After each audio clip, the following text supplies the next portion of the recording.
Hallo zusammen, liebe Freunde. Ich möchte euch ein unglaubliches Brötchenrezept vorstellen. Sie bleiben lange weich und die Krume ist so lecker, dass man einfach nicht aufhören kann zu essen. Wir fügen dem Teig eine Geheimzutat hinzu, die die Brötchen auf ein ganz neues Level bringt. Ich empfehle wirklich jedem, es auszuprobieren. Den Quelllink und alle Zutatenmengen findet ihr in der Videobeschreibung. Zunächst gießt ihr eine Tasse Milch, 250 Milliliter, in eine Schüssel. Prüft mit dem Finger, dass die Milch nicht zu heiß ist. In diesem Rezept könnt ihr, falls ihr keine Milch habt, warmes Wasser verwenden. Gebt einen gehäuften Esslöffel Zucker hinzu. Das sind 25 Gramm. Dann fügt 17 Gramm Trockenhefe hinzu, einen sehr gehäuften Esslöffel oder 50 Gramm Frischhefe. Umrühren. Als nächstes siebt 100 Gramm Mehl durch ein Sieb, ungefähr 4 leicht gehäufte Esslöffel. Mischt die Zutaten, bis sich die Mehlklumpen auflösen. Auch wenn ein paar trockene Stellen bleiben, ist das in Ordnung.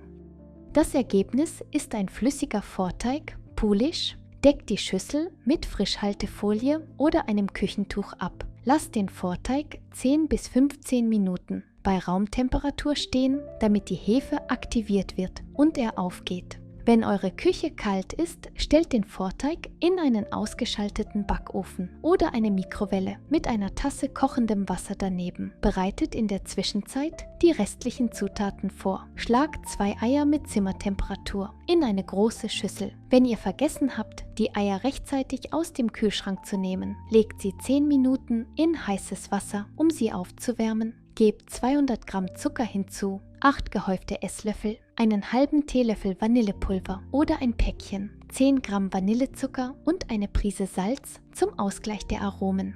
Dann fügt 250 Gramm Sauerrahm beliebigen Fettgehalts hinzu oder die gleiche Menge Kefir. Ich verwende 15% fetten Sauerrahm, den ich vorher herausgenommen habe. Er hat ebenfalls Raumtemperatur. Schmelzt 100 Gramm Butter in der Mikrowelle oder in einem Topf auf dem Herd. Gebt sie zu den restlichen Zutaten und rührt alles um. Schaut, wie gut der Vorteig nach 10 Minuten aufgegangen ist.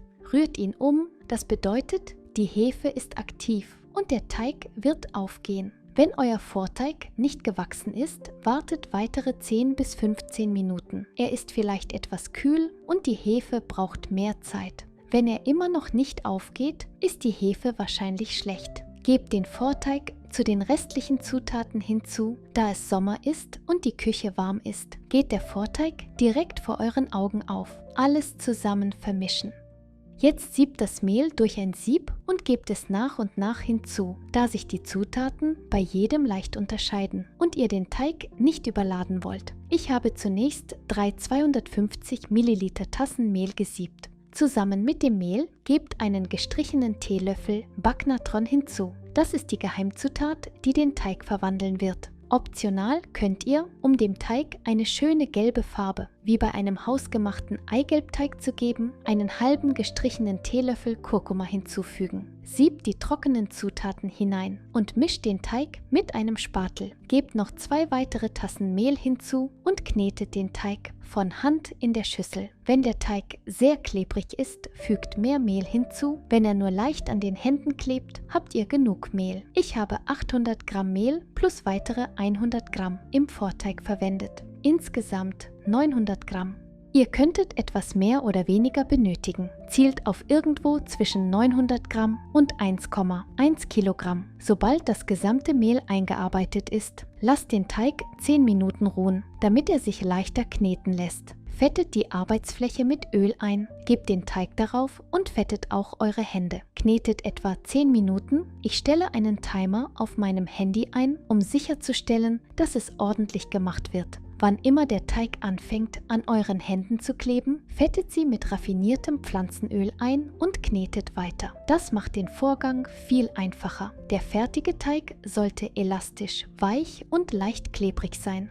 Fettet die Schüssel mit Öl ein, formt den Teig zu einer Kugel und legt ihn zurück in die Schüssel. Deckt ihn mit Frischhaltefolie ab und stellt ihn für 1 bis 2 Stunden an einen warmen Ort, bis er mindestens 2 bis 3 Mal so groß geworden ist. Ich lasse meinen Teig im Backofen bei 30 Grad Celsius gehen. Wenn die Mindesttemperatur eures Backofens 50 Grad Celsius beträgt, schaltet einfach das Backofenlicht ein. Alternativ könnt ihr ihn in einem ausgeschalteten Backofen gehen lassen. Über 35 Grad Celsius kann die Hefe absterben. Nach 1 Stunde und 20 Minuten schaut, wie schön der Teig aufgegangen ist. Knetet den Teig kurz durch, fettet die Arbeitsfläche mit Öl ein, gebt den Teig darauf, formt ihn zu einer Kugel und teilt ihn in 20 gleiche Stücke von je etwa 90 Gramm auf. Nehmt das erste Stück Teig, zieht die Ränder zur Mitte hin und rollt es mit der Handfläche zu einer glatten Kugel. Formt alle 20 Stücke auf diese Weise. Legt ein normales Backblech mit Backpapier aus und verteilt die Kugeln mit etwas Abstand dazwischen. Ich mache einfache Brötchen, da ich sie auf eine Reise mitnehme. Wenn ihr mögt, könnt ihr jedes Stück zu einer Scheibe flach drücken, eine Füllung hinzufügen, zum Beispiel gedünstete Äpfel, Marmelade, eine Quarkfüllung oder Kondensmilch mit Nüssen und die Ränder zusammendrücken, um wieder ein rundes Brötchen zu formen. Macht, was euch gefällt. Deckt die Brötchen auf dem Blech mit einem Tuch oder Frischhaltefolie ab und lasst sie 20 bis 30 Minuten bei Raumtemperatur aufgehen. Damit der Teig und die Brötchen aufgehen, muss der Raum warm sein. Wenn die Küche warm ist, lasst sie direkt auf der Theke stehen. Wenn es kühl ist, stellt sie in einen ausgeschalteten Backofen. Bereitet in der Zwischenzeit den Streuselbelag vor. Ihr braucht 20 Gramm kalte Butter, 30 Gramm Zucker, einen gehäuften Esslöffel und 30 Gramm Mehl, ebenfalls einen gehäuften Esslöffel. Reibt alles mit den Fingern zusammen, bis ihr eine ungefähr gleichmäßige Streuselmasse bekommt. In einer separaten Schüssel verquirlt ein Ei oder besser noch ein Eigelb mit einem Teelöffel Milch oder Wasser. Die Brötchen sind aufgegangen. Bestreicht sie nun mit der Ei-Milch-Mischung und bestreut sie mit den Streuseln. Backt sie in einem vorgeheizten Backofen bei 170 Grad Celsius für etwa 25 bis 30 Minuten, bis sie goldbraun sind mit Ober- und Unterhitze, ohne Umluft. Der Duft, der das Haus erfüllt, ist absolut unglaublich. Worte können ihn nicht beschreiben. Nehmt sie aus dem Ofen. Die fertigen Brötchen sind unglaublich weich und fluffig, wie kleine Wolken. Das Besondere an diesem Teig ist, dass die Krume reichhaltig, saftig und gleichzeitig sehr luftig und leicht ist.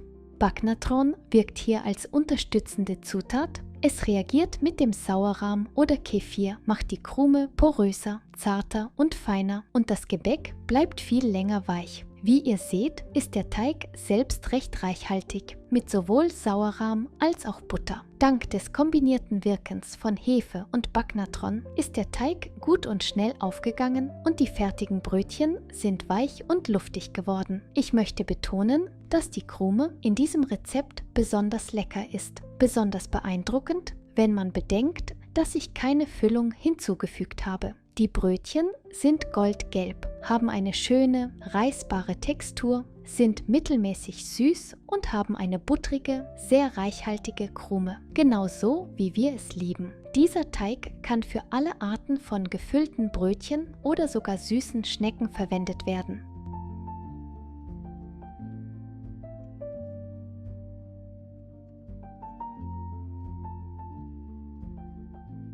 Wie ich erwähnt habe, bleiben diese Brötchen lange weich. Ich zeige euch, 4 Tage später ist das Brötchen immer noch weich und lecker. Ich habe es nicht aufgewärmt, ich habe es einfach in einem verschlossenen Beutel aufbewahrt. Es ist kalt und dennoch ist es überhaupt nicht hart geworden. Und wenn ihr es im Ofen aufwärmt, schmeckt es genauso wie frisch. Also Freunde, es gibt definitiv einen guten Grund, Backnatron zu einem reichhaltigen Hefeteig hinzuzufügen. Es verbessert das Ergebnis wirklich. Wenn euch das Rezept gefallen hat, probiert es ruhig aus. Wie immer bitte ich euch, mein Video mit einem Like und einem Abo zu unterstützen. Ich freue mich auf eure Kommentare. Ich wünsche euch allen einen friedlichen Himmel über euren Köpfen. Bis zum nächsten Mal, meine Lieben. Tschüss!